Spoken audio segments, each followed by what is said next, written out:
Assalamu alaikum ji. So very excited about this panel. It's going to explore the potential of introducing the science of reading approach in the context of existing government reforms across all 4 provinces. We are very lucky to have rich panelists with extensive hands-on experience.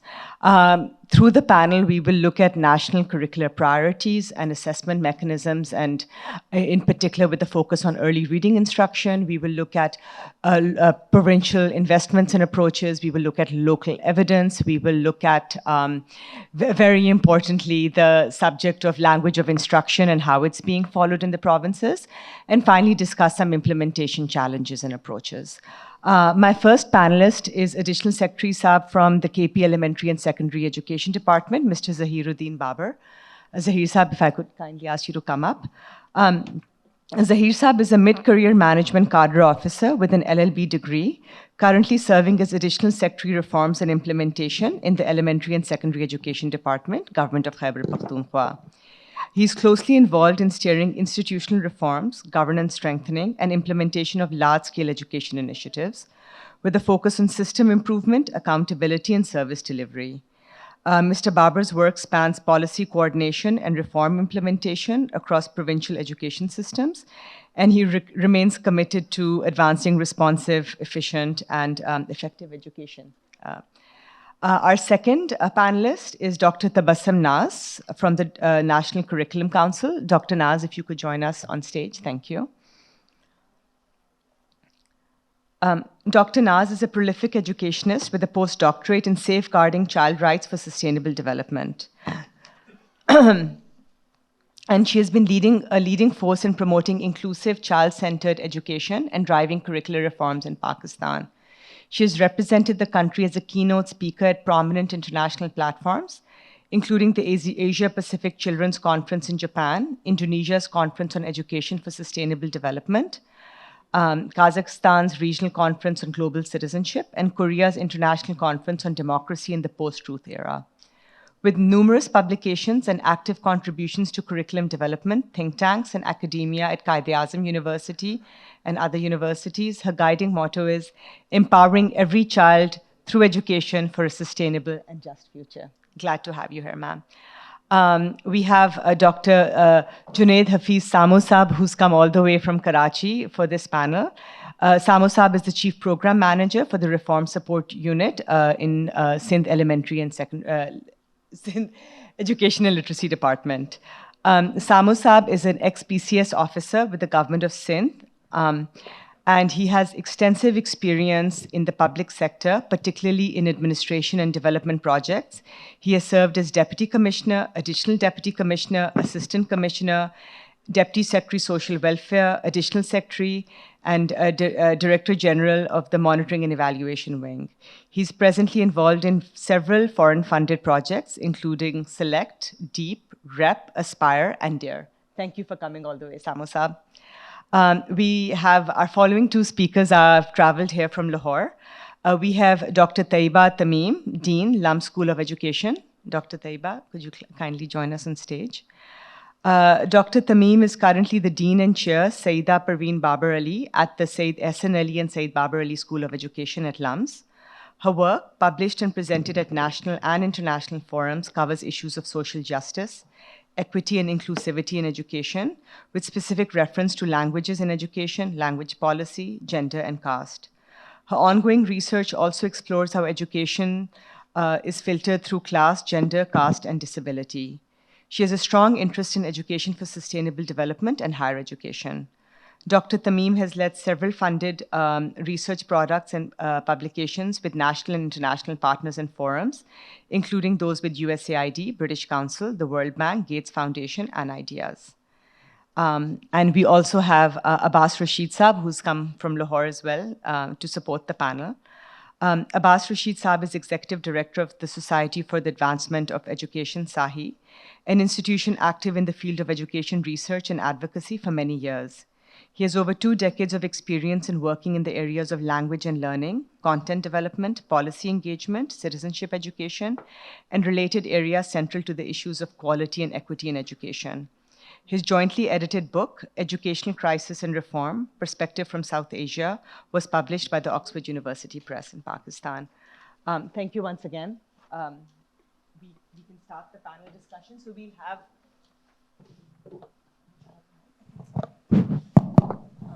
We'll have 3 rounds of questions. In the interest of time, to allow all our panelists to get time for meaningful comments, we'd request the panelists to limit their comments to 2 minutes, actually. So my first question is for you, Additional Secretary Saab. And I think this panel is at a good time with all 4 provinces implementing the foundational learning policies with a focus in particular on reading instruction. So if you've read the report, it emphasizes that both sufficient instructional time and effective implementation are critical for early grade reading. So how does KP ensure that classrooms protect time for foundational reading while also maintaining fidelity to reforms through teacher support, monitoring, and appropriate materials across your diverse set of districts in KP? Thank you, ma'am. In Khyber Pakhtunkhwa, actually, we have an FLN policy, Foundational Literacy and Numeracy Policy 2024. When I was going through the report, majority of things which have been recommended and reflected in this report are though covered in that FLN policy also said it, so it has given me an ease to respond to your question. Firstly, responding to your question, with respect to imparting time, FLN policy, Khyber Pakhtunkhwa actually provides you to allocate at least 45 minutes of time in your daily timetable for this foundational learning. And it is the responsibility of the head teacher of that specific school to ensure that this time allocation is specifically for this foundational learning and non-academic obstructions are not carried out during this time period. And this goes for all of the schools throughout the province, which are around, in primary only, they are around 30,000. Secondly, the guiding document is this policy, but the teacher matters. So it is how we support the teacher. And for that very purpose, it is not something which the teacher absorbs automatically that he would adopt these practices of foundational learning. We feel that now, instead of conventional training methods and supporting the teachers in conventional way, let's train them in a more structured capacity building pathways which are more pedagogy focused, so that it helps them in imparting education to the learners and improving the learning outcomes. And this we do so through our Directorate of Professional Development and our Directorate of Curriculum and Technical Education. Thirdly, which is the very important part, is the monitoring and implementation. It's now high time to change the approach of monitoring. Let's not monitor the inputs now. Let's monitor the instructions. Let's monitor the learning which has been adopted and learned by the learner himself. We have, like other provinces, a very good system of monitoring, and there are broadly 2 complementary streams. One is monitoring the quantitative indicators in that school. We are doing it through Education Monitoring Authority, and they actually reports on whether the requisite number of teachers are there in these schools, the basic facilities are there in the school. This actually provides you an environment where you can, want to learn things. And then we have a school leaders model. The school leaders model are actually responsible for the qualitative assessment of different indicators and are responsible for classroom observations, mentoring. So those skills which are directly related to reading and learning are being monitored by the school leaders also. And this policy, as I referred to, actually helps us in assessing what the students are learning. So to sum it up, the finding of the report are in sync with our FLN policy also, and of course we have an opportunity now to further improve the policy also and adopt more best practices reflected in this report. Thank you so much. Thank you so much, sir. I'll turn to Dr. Tabassum now. Dr. Tabassum, the report highlights that children do not learn to read naturally, and they require explicit systematic instruction. How well do current national and provincial curricula reflect this evidence? Where do you see the biggest gaps in curricular priorities that need urgent revision? And finally, what other measures can be undertaken to advance effective reading approaches? Thank you so much. First of all, I will endorse this, that children, they do not learn naturally. They need explicit and systematic instruction to learn to read. Actually, reading is like, speaking is like walking. You can learn it without learning it systematically.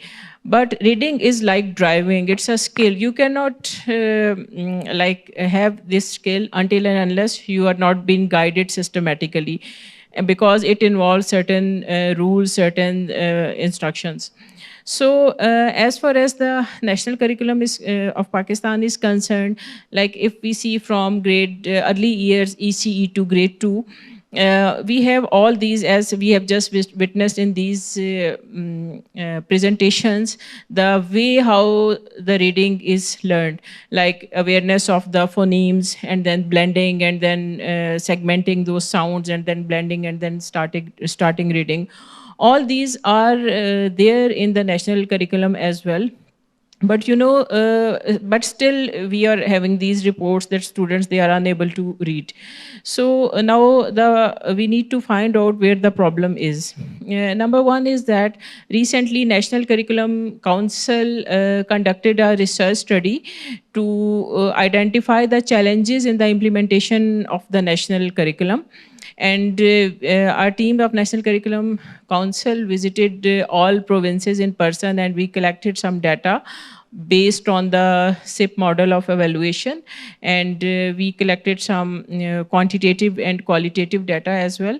And then we came to know, when we went through the data analysis, that our curriculum of the early year is a bit overloaded, because our curriculum is not aligned with the scheme of studies that the institutions are having. Scheme of studies is a document actually that tells that how many number of working days are there, and how many number of periods are required to achieve this curriculum or the course of the study. So unfortunately, it happened that scheme of studies was developed later, and the National Curriculum of Pakistan 22-23 was developed before. So in our research study, we identified that there is a misalignment between scheme of studies and National Curriculum of Pakistan. And based upon those findings, we are also working for the rationalization and optimization of the curriculum, so that our curriculum, student learning outcomes of our curriculum are aligned with the scheme of studies. Another important thing is that although as far as the reading is concerned, and about the how to learn the reading, all these SLOs are there in the National Curriculum of Pakistan, but another gap is the limited guidance for the teachers, that how to go about these instructions. So teachers are not well equipped, like recently ma'am has also pointed out that they are having the reading hour in their institutions. But we need to know, do our teachers also know how to go about the reading, how to teach systematically, how to teach the students to read? So from single letter words to blending the words, and then the sentences, and then the comprehension. So because all this is a 360-degree approach, even if we have all this in the curriculum as well, but the expectations of the curriculum are met, when the teachers are fully capacitated, and when our textbooks are also aligned with the like objectives or the SLOs of the curriculum. And likewise, another very important thing is the assessment, because for reading, as you see that in most of the institutions, we are accustomed to the paper pencil test that is there, and we get the result in the quantitative form, but formative assessment is lacking in most of the institutions. And through these formative assessments of the reading and the listening activities, we can give, or there is a concept of continuous assessment as well, because for the early years we shouldn't wait for the summative assessment, because the summative assessment model is not very successful in the early years as per our study as well. So in the light of all these, we are also revising and rationalizing the national curriculum, and we are also working on national curriculum framework, that once the curriculum is developed, how to go for the implementation of the curriculum, and how all the components of the textbook development and the teacher training and the assessment and the curriculum itself can collaborate, and then we can achieve the student learning outcomes embedded in the curriculum. Thank you. Thank you. This was really rich. Thank you very much. Samu Saab, I'll come to you now. So Sindh has a very rich history of multilingual instruction. Your early instruction starts in one language and then later shifts to others. And then you have separate schools for Sindhi and for Urdu as well. So Sindh has been a very successful grounds for implementation of the multilingual approach. Could you please discuss what safeguards are in place to curb learning losses when children transition, say, from one language to another? And secondly, how is reading instruction managed across Sindhi and the official language of instruction, which is Urdu/English? Thank you very much, ma'am, and very good afternoon to everyone. Reflecting on your question, at a policy level, there were several safeguards, including the 2017 early grade reading instructions from ECE to grade 5. Then we had ECCE policy. But learning from those experience, likewise, like KP, we had also notified the revised ECE and FLN policy. So this policy envisages all the experiences of the past that Sindh has encountered in multi-language teaching. In this, there are various safeguards at policy level that are provided. Firstly is the structural safeguard, which includes that the mother tongue should be taught first. So from grade ECE to grade 3, it is essential that every child, whether he's a Sindhi speaking, he should be taught in Sindhi, and so if he's Urdu speaking, then he should be taught in Urdu language. So first 3 grades, including the ECE, are taught in the mother tongue. So the foundation is based on mother tongue instructions and mother tongue teaching. Once that foundation is laid, then it switches to another language. For Sindhi speaking students at grade 4, we have the subjects of Salis Urdu, and for the Urdu speaking, we have the subjects of Salis Urdu. So transition from Urdu to Sindhi or Sindhi to Urdu is much easier because of the phonemes, because of the alphabets, similarity of the alphabets, and local use, which is alternatively used as a language of communication and instruction. Urdu and Sindhi both are used in Sindh. So this is not a difficult part, but the real difficult part gets when the language is a medium, the English is adopted as a foreign language. So previously there was no mechanism provided. Now after grade 3, the English is taught as a subject, not as a medium of instruction. So switching to English is much more easier now. Secondly, the other safeguard that is provided is for Sindhi and Urdu, is the scaffolding approach, that first you have to lay the foundation, then switching to Urdu or Sindhi. There are bridging programs provided by the policy that if a student lags behind in any of the language, then there are remedial measures to be taken by the teachers so that they can cover those classes and those instructions that have been left out. And there are ECE policy recruitment of the ECE teacher mandates that the ECE teacher should have the experience of multilingual teaching. So he should be able to switch languages effectively and efficiently in order to convey the instructions. And More so, the medium of instructions remains mostly the mother tongue, and which is known as the differential instructions, that whether you are teaching Urdu, Sindhi, or the language of instruction remains the mother tongue of a child so that he can understand things properly. And thirdly, the curriculum alignment has also been done. The curriculum reflects that whatever the mother tongue of a student is, that should be behaviorally adopted by the school so that there is no alienation, which later results in the dropout of the students. And as far as Sindhi is concerned, as you told me that, as you asked that how Sindhi is getting managed, Sindhi in terms of the language teaching is essential in Sindhi by means of the statute, which was a 1972 act, which mandates that everyone in Sindh should be taught Sindhi, whether it is a Salis Sindhi or Sindhi as an essential subject. Thank you. Thank you, Samo Saab. And I think you raised a very important point on learning and reading instruction being actually linked to student attendance and retention as well, right? So as students need to feel comfortable coming to school. I'll now turn to our esteemed non-government panelists. Dr. Taiba, I'll start with you. In your experience, what are some evidence-based initiatives that have been working well in the Pakistani context?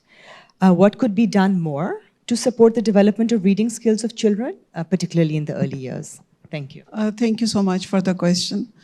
So there are several projects that have been in place that have been focusing on early year reading. If I were to speak of national level projects, one is reminded of the Pakistan Reading Project by USAID that ran between 2013 and 2020, reached out around 1.7 million children, also in of 25,000 This was across the provinces. The focus was foundational reading skills. The focus was capacity building and also writing of some books in the local languages. One is also reminded of Pakistan Literacy Project that was sort of run by Room to Lead and ITA with SEDs over there. This was also across the provinces. There were like more than 100 workshops held. And the focus of that project was to give access to age-relevant and culturally relevant books. So they provided lots of classroom libraries, made sure there were reading corners every day, so lots of work over there also. Authors, publishers, local, the ones working in the local market were also the focus of capacity building. Apart from that, at provincial level, there have been several other projects that have been run. There have been reading projects by NGOs, lots of work being done by ITA, SAINT, KPK. That's one thing. So what is common across these projects? What is common across these projects is that we are clear that structured instruction in reading based on this reading science does help. Sort of this evidence you talked about before, Malia. So that really helps, and these programs were somehow tailored towards that.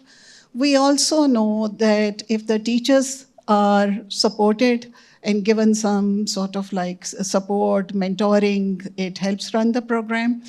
But we also know that these programs, even the programs that have been run across the provinces, did not have the same success. So we have to see that how did these programs cover all the provinces, and somehow Balochistan remained the least benefited out of these. We also know that unless and until there is some sort of monitoring and evaluation that is built in, and somehow until and unless these are embedded within the policy priorities, it is very hard for things to sustain beyond the project's life. Thank you. Thank you. You raised a very important point on sustainability and something that we all talk about in our interaction with government counterparts. Abbas Saab, the report shows that children learn to read best in a language they understand. And we've had a lot of conversations, and you're a very big champion for teaching in the first language. In Pakistan, many children are taught in a language different from their home language in practice. And So how do you think primary schools currently support oral language development, particularly given the curriculum pressures that Madam Tabassum spoke about, that prioritize not only do we have a very ambitious curriculum, but these prioritize grammar and syllabus coverage over foundational learning skills? And finally, where do you see the biggest gaps in our under-resourced education setting? Gee, thank you.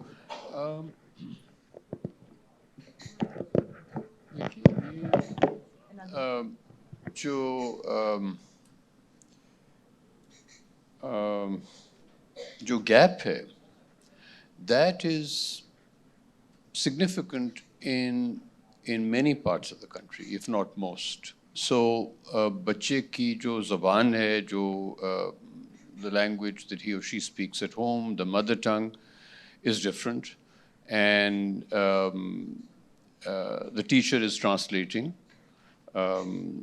Content कई दफ़ा अंग्रेज़ी में है, उर्दू में है, वो तर्जुमा करके बता रहा है, which is obviously बता रहे हैं, कोशिश कर रहे हैं.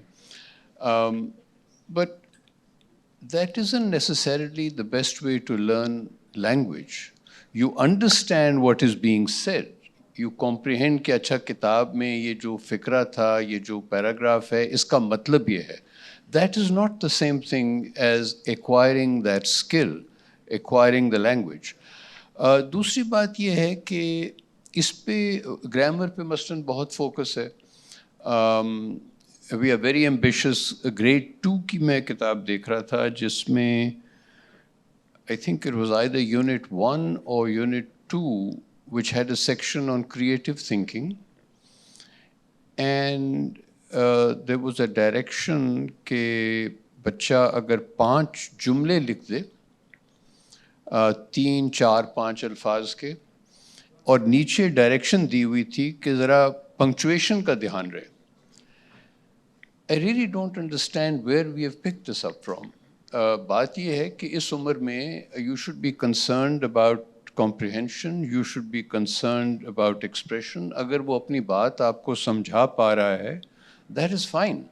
आप उसको अगर ग्रामर पे टोकेंगे, आप अगर उसको सेंटेंस बनाने के लिए which is kind of flawless, वो प्रेशर डालेंगे, I think that's a real problem. जहाँ तक गैप की बात है, देखिए इसमें बिल्कुल हम ये we benefit from structured instruction. जिस तरह प्रोफेसर तैयबा ने कहा कि वो ये जो प्रोग्राम थे, Sindh reading program, Pakistan reading program and so on, other programs, they kind of were cognizant of this, और वो कोशिश हुई और content बना, और लेकिन होता यही है कि while there is an awareness, जिस तरह oracity की बात है, it's fundamental, यानी कि so there are certain, I think, priors to reading that we must keep in mind, and those priors are listening and speaking. अच्छा, अब अगर आप Unit 2 में writing तक पहुंच जाते हैं, तो clearly the teacher is going to sort of just skip over कि जी जो भी समझ आ गई है वो ठीक है, तुमने जो कह दिया वो भी ठीक है. Let's get on with the real business of why we are here. Let's read and write. And I think that's a fundamental mistake. It's a real blunder. It undermines the student's ability to progress in the latter years. तो मेरा ये ख्याल है कि ये somehow ये teachers की ये apart from the structured instruction, ये orientation भी हमें मुख्तलिफ करनी पड़ेगी कि भाई writing and reading comes in the hierarchy of skills. It is third. It is not the first. It is not the second. और report में भी जो आप शुरू होती है, उसमें पहली 3 चीज़ें have to do with oral skills. It starts with but the point is कि cognizant तो हम भी हैं, और किताब में भी लिखा होता है कि जी वो oral exercise करवाएं, curriculum में भी लिखा हुआ है, but it seems to get virtually no attention. The teacher just moves on because हर तरफ से pressure writing पे है, including, by the way, parents. Because parents then say कि जी इसकी कॉपी में तो कुछ लिखा ही नहीं हुआ, आप काम ही कोई नहीं करवा रहे, and so on. So I think we also need to look at these orientations which undermine learning. Thank you. So, very important point, Abbas Saab, on the balancing of, expectations versus what a child's needs are. So, challenges remain, of course, but this panel was instrumental in highlighting some of the successes in Pakistan, such as the foundational learning policies that actually align with some of the findings of this GEEP report. The safeguards being practiced in Sindh, the leadership that the Curriculum Council is playing in rationalizing the curriculum so children learn well rather than learn a lot but not too well. This will take me to my next round of questions. And Abbas Saab, I'll start with you this time around. So you spoke about language acquisition, you spoke about reading. So you were very clear in articulating the challenges. How do you think Pakistan's education system can better address the gap, particularly between children's home languages and the language of instruction? When we look at the early grade transitions, right? Pre-primary and primary.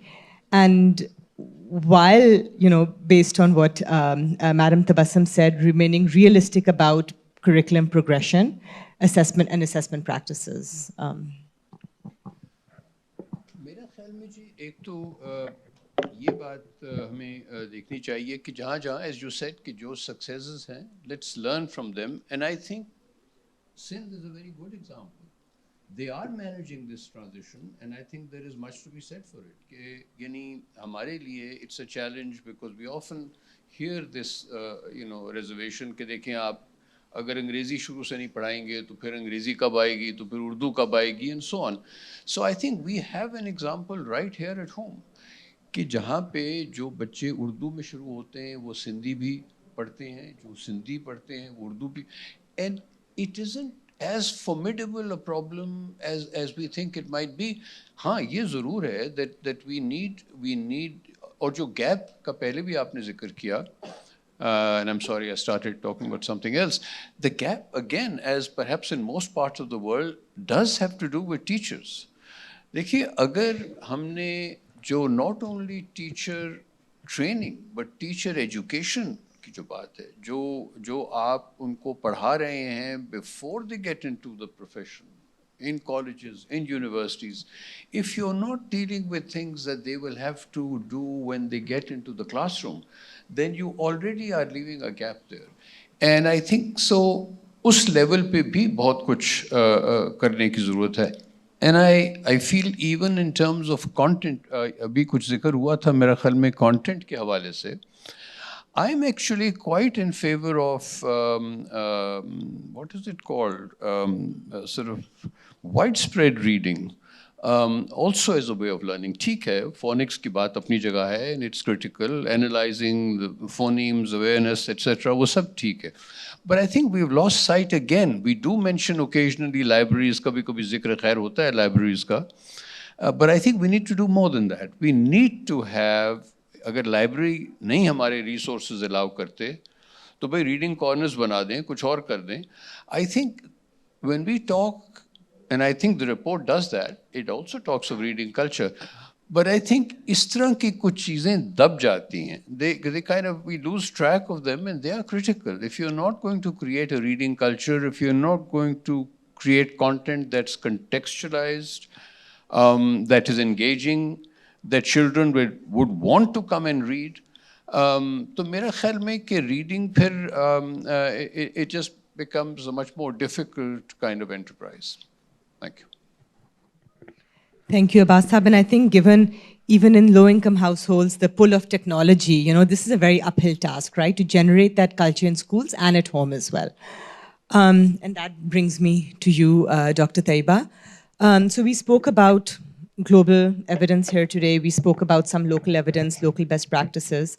But ineffective legacy reading practices do persist across all our public schools.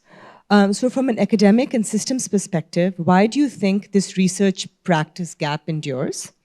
And how can institutions like universities help close it in Pakistan? And finally, the much debated question of language instruction, how do you see it playing out in this? Thank you so much, Aiza. So 4 reasons for this not working out. Number one is scalability. If you look at the scale of Pakistan's education system is very large. So you have around 400,000 teachers, primary school teachers. You have around 900,000 teachers in public schools. And if you also bring together those in private schools, so these are around 21 lakh above that. So the scale of it at times is intimidating, and how to go about it needs really thinking through how to go through this. Second is that teachers are overloaded with, you just talked about the curriculum that has to be finished. The teachers need coaching, mentoring, and your school head needs to become the leader of learning, of that learning. And this brings me to Dr. Tahir Andarabi's point that we need evaluation data right at the school level, at the village level, so that that can be monitored by the head teacher herself. Or having said that, we should really take a good look at what kind of responsibilities do we give to our public school teachers. So you call them off during elections, you sort of take them away for so many other duties, and you think that teacher has this magic wand that once she has this strategy to do reading skills, she'll just do it. So one has to really look at the teacher well-being, teacher burnout, what is going on in schools, one has to keep in mind that. The third thing is that when we talk about, you just mentioned it, that right now we also have to think these pulls from the AI, pull from the social media, and then you have to think when you're thinking about public schools, you are thinking of families where there is very low literacy. So this environment within which they can do this extra reading that Abbas Sahab talked about is very limited. So how do you address that? That is again a question. What the universities can do, I think the universities really need to rethink how they are going about their research. So how many of us really actually disseminate the results of the research that we do all our life? How many of Dr. Tahir or Faisal, how many of us do that?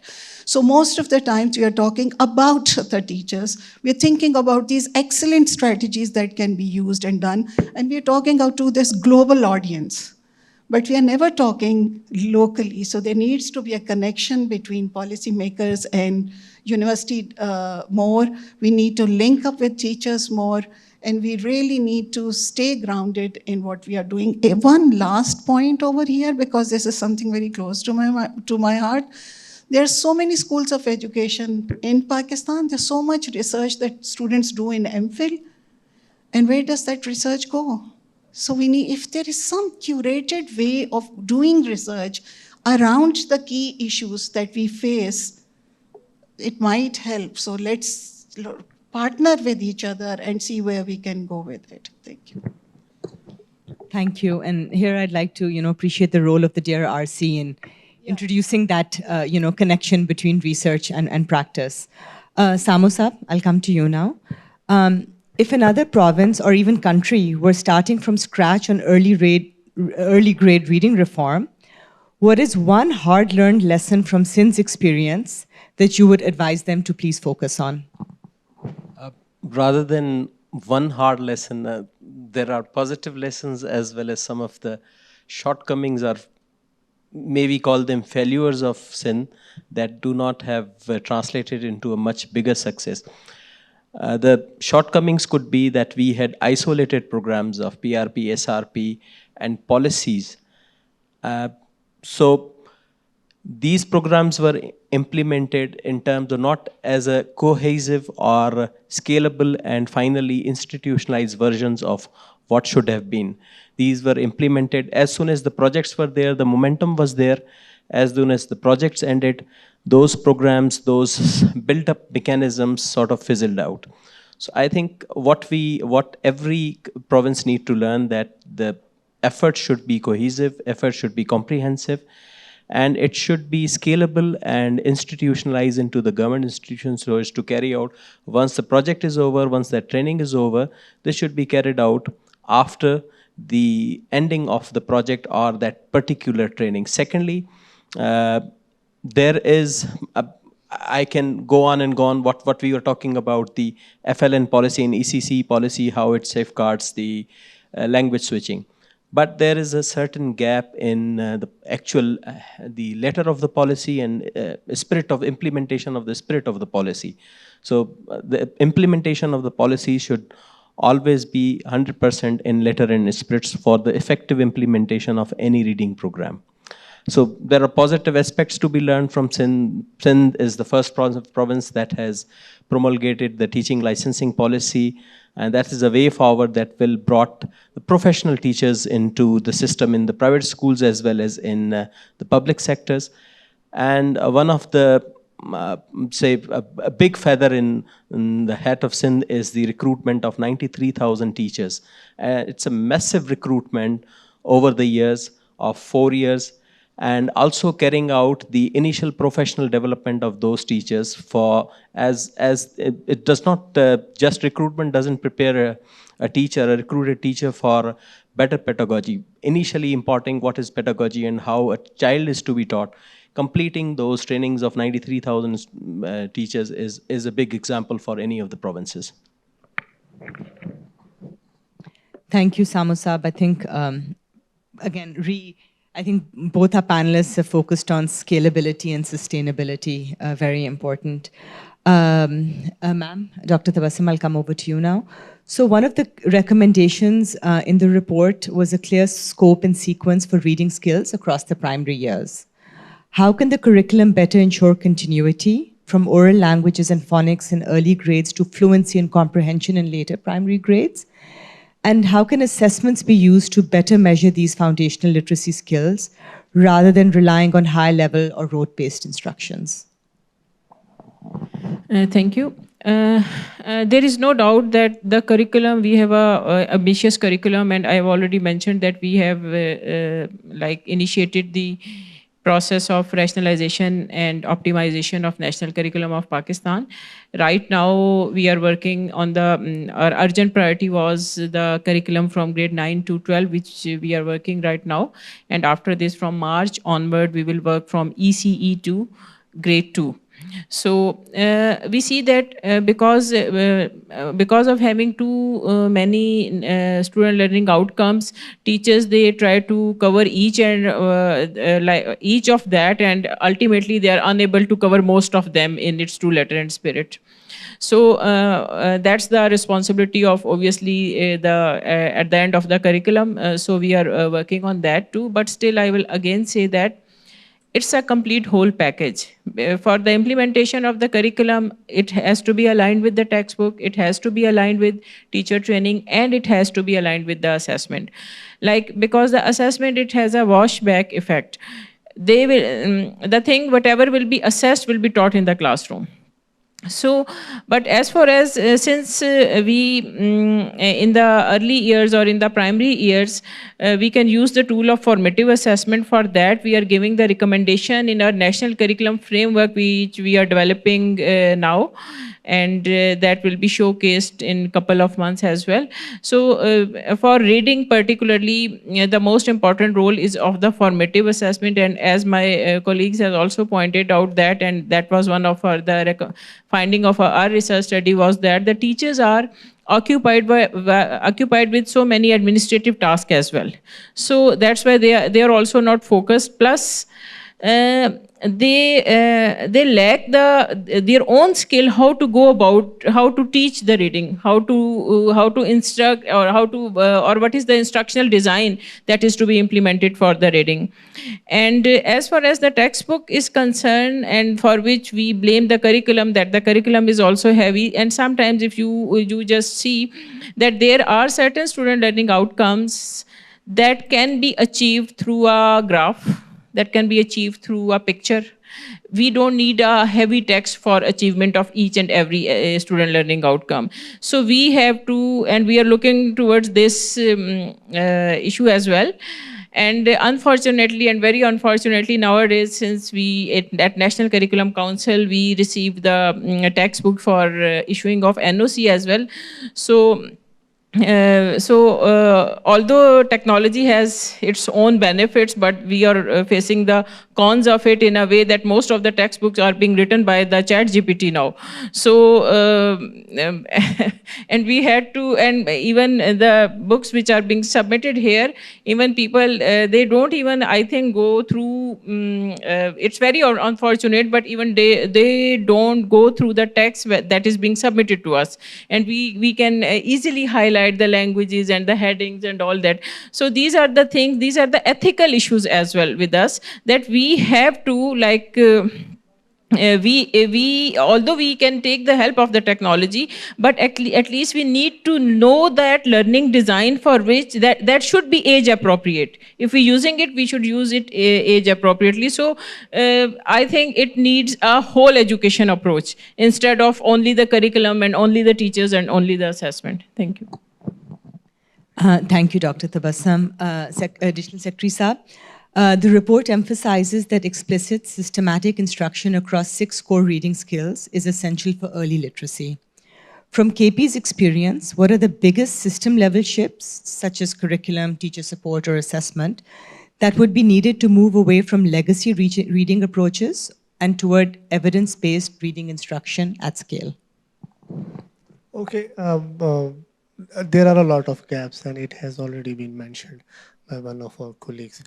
And you have to, carry out an extensive shifts. But if, as a panelist, I suggest we should go for at least 3 system-level shifts. Firstly, from coverage to sequence and mastery. Actually, if we look into the legacy of reading, it has been treated as a byproduct. Lessons taught, exams done, and it is assumed that reading has been imparted and children have learned. So there is this shift now required, and we have to, address it at a very foundational level through conceptualize learning. And it should primarily include the phonics, the fluency, the vocabulary, the comprehension, unless and until you bring this whole package, as was referred earlier also, as a learning product at a foundational level, you cannot improve. And for that very purpose, you have to divert from traditional teaching and traditional learning method, as well as we have to now, believe me, we have to unlearn many things now.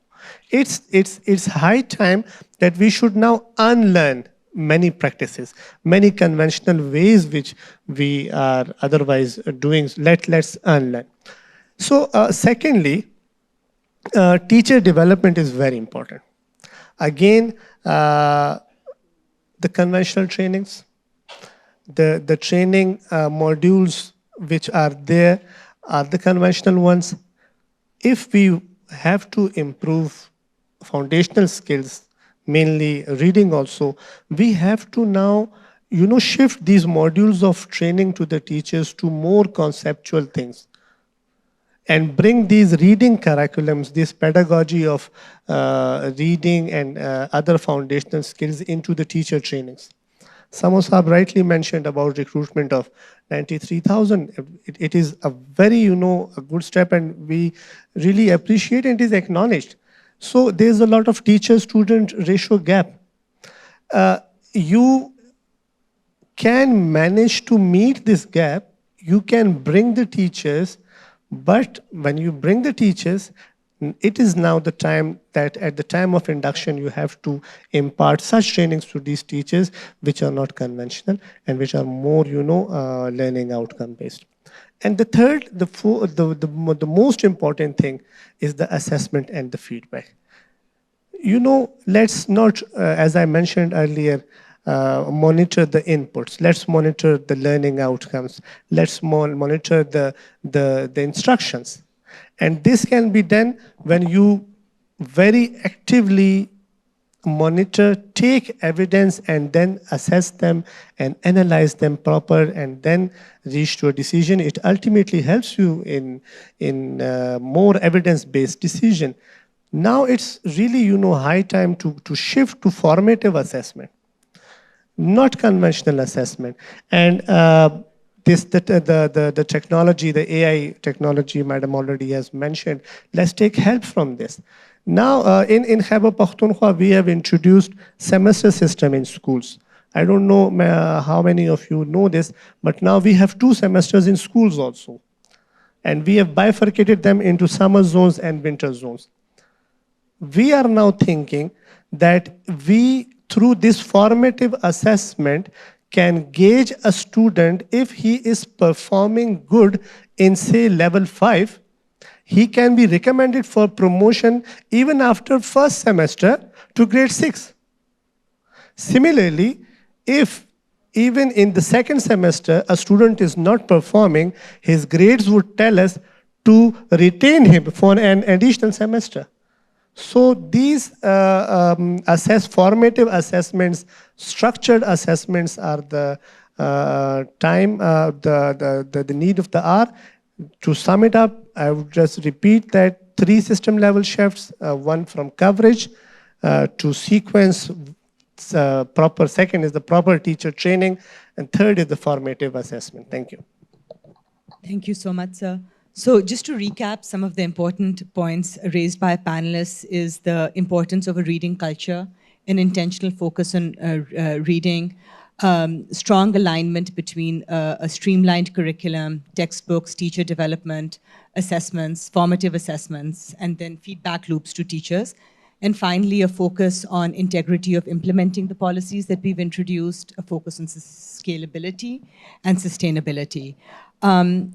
So because our panelists made such rich comments, I was a little reluctant to, call us out on the fact that we are going over time. So in my last question, I'll kindly request you to maybe just focus on just one sentence when responding to this question, and same question for all the panelists. And maybe, sir, we can start with you. If Pakistan were to prioritize a single reform over the next 3 years to significantly improve early grade reading instruction and outcomes, what should it be and why? And request to just one sentence. A simple answer. Take foundational learning as a coherent package. It should include your time, how much time do you give to the reading, and then the teacher selection and their training and their assessment and evidence to make further decisions and course correction. I think reach the child where the child is in his own language and lighten the burden on the child, particularly in the early years, just because he may have the love for the learning. Samu. Ma'am, from our previous experience to the present day, I think the implementation of the CPD policy in its entirety in tandem with the school clustering policy is the way to a better reading skills. Thank you. I would voice what Dr. Tahir Andarabi said, following Line Pritchard. Looking at systems coherence focused on learning will lead us there. Gee, I think coherence is very important and, of course, very difficult, as we know. So I think we should also at some point discuss advocacy. Why is it that we are unable to get governments to do certain things? Why we are unable to get other stakeholders to, to sort of, again, on the issue of language and learning, we have stakeholders still very much into कि अंग्रेजी में पढ़ाना शुरू कर दें, उर्दू में, from day one. So they take any focus on the mother tongue or the language that the child knows best as something that is distracting from the learning of English, something that will help with further education or further sort of, job, employment, whatever, understandably. So I think there's very many areas where some, we need better advocacy, not least with the government, but of course teachers and yes, system coherence. Thank you so much for such a rich conversation.